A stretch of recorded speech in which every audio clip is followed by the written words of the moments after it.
L'épisode commence dans une chambre où Charla se tient près de Prita et de Shristi. Shristi se regarde avec fierté et dit qu'elle est magnifique tout en demandant de faire doucement car il y a 3 agrafes. Charla lui répond avec tendresse qu'elle est sa mère et qu'elle sait ce qu'elle fait, que la peau ne doit pas sortir et que tout ira bien. L'atmosphère est légère, presque complice, mais derrière cette douceur se cache une tension invisible. Pendant ce temps, Prita se précipite discrètement pour cacher la nourriture. Elle fait semblant d'avoir déjà mangé, avec ce mélange de nervosité et de ruse qui la caractérise ces derniers temps. Charla se tourne alors vers elle avec étonnement et lui demande pourquoi elle ne l'a même pas laissé la nourrir et où est passée toute cette nourriture. Prita répond aussitôt qu'elle a tout mangé, qu'elle a adoré ce que sa mère a préparé, surtout le kéher qu'elle trouve incroyable. Elle insiste avec enthousiasme, jouant son rôle jusqu'au bout. Shristi, surprise, fait remarquer que le kéher est prêt à la maison et qu'elle ne savait pas que Charla en avait aussi préparé pour Prita. Charla, émue par ce qu'elle croit être l'appétit de sa fille, lui dit qu'elle a mangé vite parce qu'elle avait faim et que c'est pour cela qu'elle a cuisiné ce qu'elle aimait. Elle les invite alors à sortir pour manger encore un peu ensemble, promettant de demander à Janki de servir tout le monde. Prita accepte, avec un sourire qui cache un combat intérieur. En sortant, Shristi taquine Prita en lui disant que si elle ne finit pas son assiette rapidement aujourd'hui, elle devra la regarder. Prita répond qu'elle mange toujours vite. Shristi ajoute en plaisantant que pendant que Prita mangera, elle ira manger le kéher directement de la main de sa mère. L'ambiance paraît joyeuse mais chaque parole porte une ironie légère. Pendant ce temps, à l'extérieur, 2 jeunes filles croisent Karan en promenade. Elles sont émerveillées de rencontrer le célèbre joueur de cricket. Elles lui demandent un câlin, puis un selfie, puis encore un autre, avec une excitation presque enfantine. Karan, pressé et poli, leur dit qu'il doit partir et s'éloigne dans sa voiture, laissant derrière lui un instant suspendu de célébrité et de solitude. Chez les Lutra, la grande-mère parle à Kritika avec un ton ferme.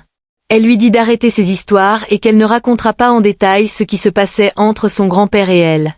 Kritika insiste, affectueuse, rappelant le jour de Karwashot où ils s'étaient disputés, demandant si sa grand-mère avait rompu son jeûne sous la colère et si c'était pour cela que son grand-père n'était pas intervenu aujourd'hui.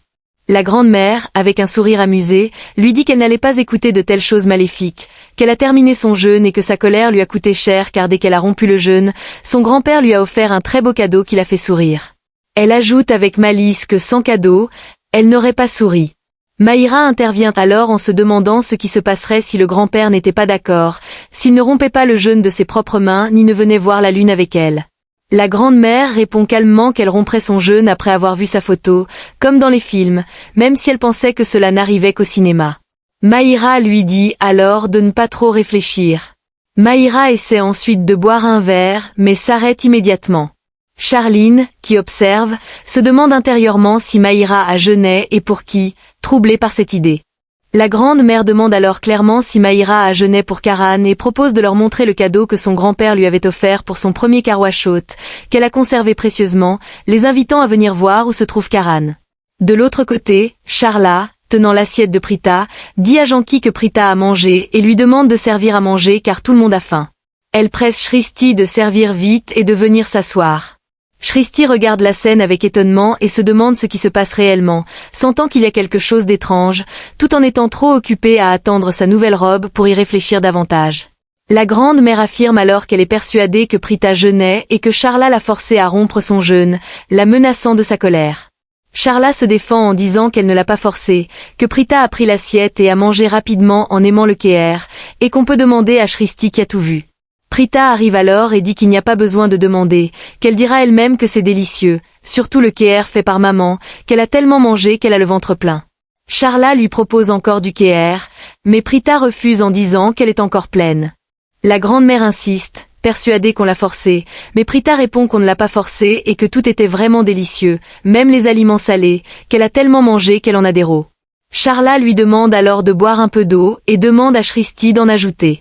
Shristi plaisante en disant qu'on dirait qu'il y a une fête aujourd'hui et que ce kéher devrait être préparé tous les jours. Charla donne le verre à Prita et lui demande de boire. Prita dit que son téléphone sonne. Charla n'a rien entendu mais Shristi confirme. Charla lui dit alors de prendre une gorgée et d'y aller. Prita garde l'eau dans sa bouche et s'éloigne rapidement. Peu après, dans la chambre, elle crache l'eau et se parle à elle-même avec douleur et sincérité. Elle dit qu'elle est désolée, qu'elle n'a pas bu l'eau mais l'a jetée, que son jeûne n'a donc pas été rompu, qu'en réalité elle ne veut ni rompre son jeûne ni blesser sa mère. Elle reconnaît que mentir est mal et qu'elle a menti 2 ou 3 fois pour faire plaisir à sa mère. Elle demande pardon à Dieu et à sa mère, se demandant comment leur faire comprendre qu'elle doit jeûner alors qu'elle ne comprend pas elle-même pourquoi elle doit le faire, se demandant ce que désire réellement son cœur. À ce moment, dans le couloir, Charline pense en elle-même que personne ne comprend vraiment. Elle sent l'odeur de la nourriture qui la rend de plus en plus affamée. Elle se dit que si elle ne mange rien, elle va mourir et décide d'aller manger un peu dans la cuisine. Elle découvre alors du melon amer et s'étonne qu'il sente si bon. Guirish lui dit que c'est parce qu'elle a très faim que même ce melon amer lui paraît appétissant et ajoute que personne n'aime vraiment ce légume. Charline répond qu'elle adore la courge amère et demande à qui Guirish a demandé la permission avant de la préparer. Guirish répond que la grand-mère a dit qu'elle ne jeûnait pas aujourd'hui et que ceux qui ne jeûnent pas aiment beaucoup la courge amère. Charline dit alors que la grand-mère a demandé qu'on en prépare aujourd'hui et qu'elle a aussi dit que de toute façon personne ne mange de courge amère dans cette maison, que chaque jour on cuisine ce que chacun veut. Elle ajoute qu'aujourd'hui tout le monde jeûne et que même si quelqu'un voit de la courge amère ce jour-là, personne ne se fâchera car un jour de jeûne, personne ne devrait se fâcher en voyant de la nourriture. Elle affirme savoir tout cela et demande simplement qu'on ne lui apporte rien car elle jeûne, puis renvoie Guirish à son travail. Restée seule, Charline se parle à elle-même avec angoisse. Elle avoue qu'elle a très faim et qu'elle doit manger quelque chose, mais qu'elle ne peut pas manger car elle a jeûné pour prix de vie. Elle se dit que si elle mange, il mourra. Elle n'aime pas du tout ce jeûne mais elle l'a fait pour lui. Elle imagine avec effroi que s'il lui arrive quelque chose après qu'elle ait mangé, si jamais il meurt, elle ne se le pardonnera jamais. Elle pense que si elle avait jeûné pour Rishab, elle aurait mangé n'importe quoi, mais qu'elle ne peut pas faire cela pour son bébé punu. Elle lève les yeux vers le ciel, épuisée par la faim, se demandant quand il fera nuit, quand on dînera, quand elle se sentira enfin bien. Elle décide pourtant qu'elle mangera bien quelque chose, puis elle quitte la pièce, tiraillée entre sa foi et sa faiblesse. Pendant ce temps, Prita se parle intérieurement avec inquiétude. Elle se rend compte qu'elle n'a jamais vu personne observer le jeûne de Karwa Chauth à la maison, qu'elle ne sait même pas comment le faire ni quels sont les rituels. Elle avoue n'en avoir aucune idée et dit qu'elle s'est renseignée sur Internet. Elle apprend que lors de la puja de Karwa Chauth, le mari rompt le jeûne en regardant la lune à travers un tamis puis en regardant sa femme, qu'après avoir vénéré la lune, il donne de l'eau à sa femme de ses propres mains, lui offre des sucreries et rompt ainsi le jeûne. Après sa lecture, elle se demande alors comment elle va faire pour jeûner, puisque son mari, enfin Karan, n'est pas là. Elle se demande si elle doit appeler Karan et lui dire qu'il doit jeûner avec elle jusqu'au bout, son cœur balançant entre le désir de l'entendre et la peur de se dévoiler. Au même moment, Karan parle à Rishab. Rishab dit qu'il n'est pas encore prêt et que cela ne fait que 2 minutes, ajoutant que tout le monde attend, surtout que la lune se lève ou au moins qu'elle se lève vite pour que chacun puisse rentrer chez soi. Rishab plaisante en disant qu'il devrait dormir comme la lune. Il ajoute que Daddy a appelé tellement de monde et que même ceux qui ne croient pas à tout cela sont venus pour voir la lune. Il demande à Karan s'il croit à tout cela. Karan répond calmement que croire ou non ne change pas grand-chose, que Charline a observé ce jeûne et qu'il doit donc le suivre et respecter tous les rituels. Il rappelle que toute la famille a jeûné et que qu'on y croit ou non, c'est un fait.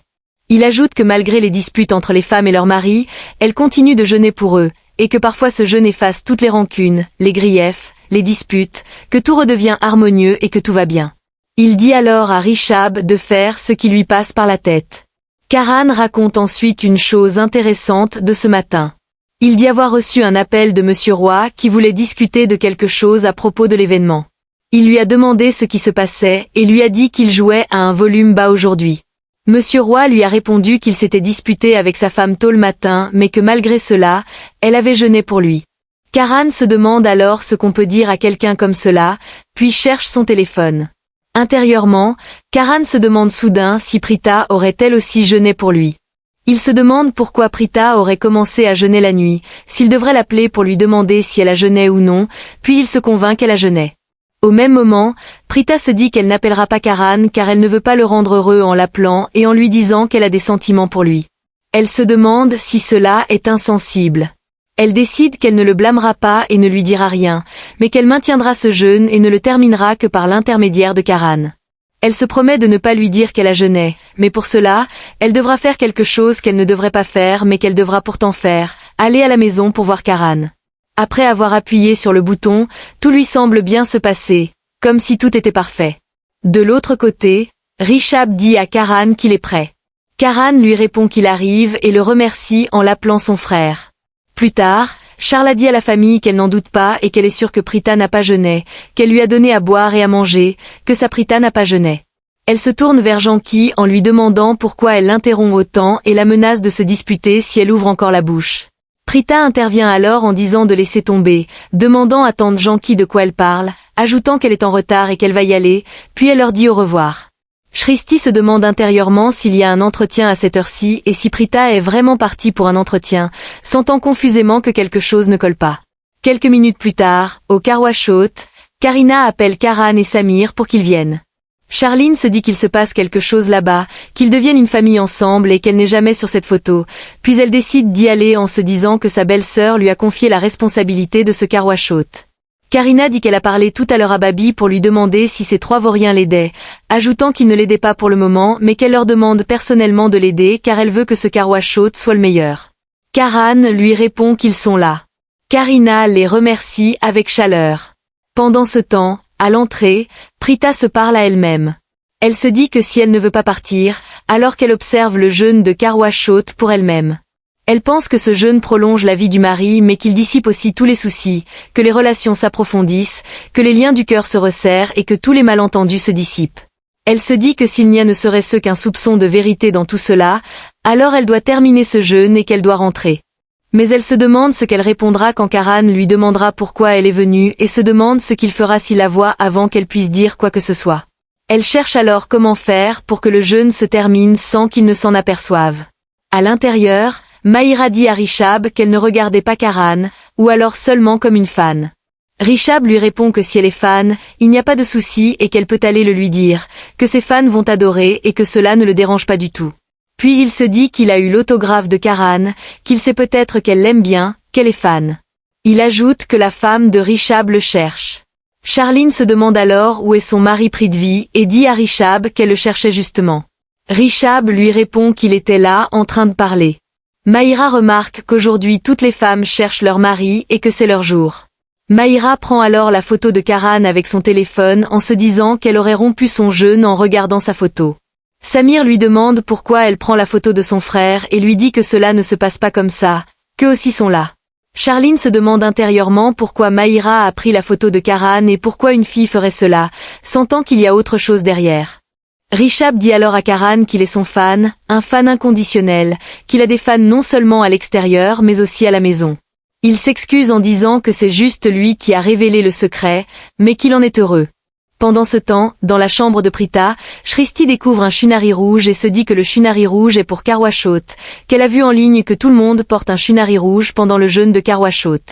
Elle se demande alors ce qu'il fait dans l'armoire de Prita et si Prita a jeûné pour Karwashot, puis elle se dit que non et que peut-être un client le lui a offert. Pendant que Karan se perd dans ses souvenirs avec Prita, Karina lui demande à quoi il pense, disant qu'elle l'observe depuis longtemps et qu'il regarde ses filles, lui demandant s'il en a aimé une. Sanjana ajoute que s'il le dit, elle leur ouvrira les clochettes pour voir leur visage et les appelle à elle. Prita, voilée, cherche la bénédiction de la grande-mère. Son amie explique que sa grand-mère lui ressemble trait pour trait et qu'elle veut juste sa bénédiction pour que son mari reste toujours avec elle. La grande-mère bénit alors Prita en disant que son mari reste toujours avec elle, qu'il l'aime beaucoup et que leur amour dure longtemps. Quelques minutes après, Prita tombe sur Akshay qui dit à Kritika qu'elle riait pendant que son frère se moquait de lui et qu'il se sentait comme un âne. Kritika réagit, tandis que Prita se demande intérieurement quelle est cette relation entre deux et pourquoi Akshay domine autant Kritika, sentant que derrière leurs paroles se cache une autre tension encore inexpliquée. Ainsi se termine l'épisode, marqué par des mensonges doux, des jeûnes silencieux, des affections cachées et des désirs contradictoires, où chacun lutte entre ce qu'il montre et ce qu'il ressent profondément.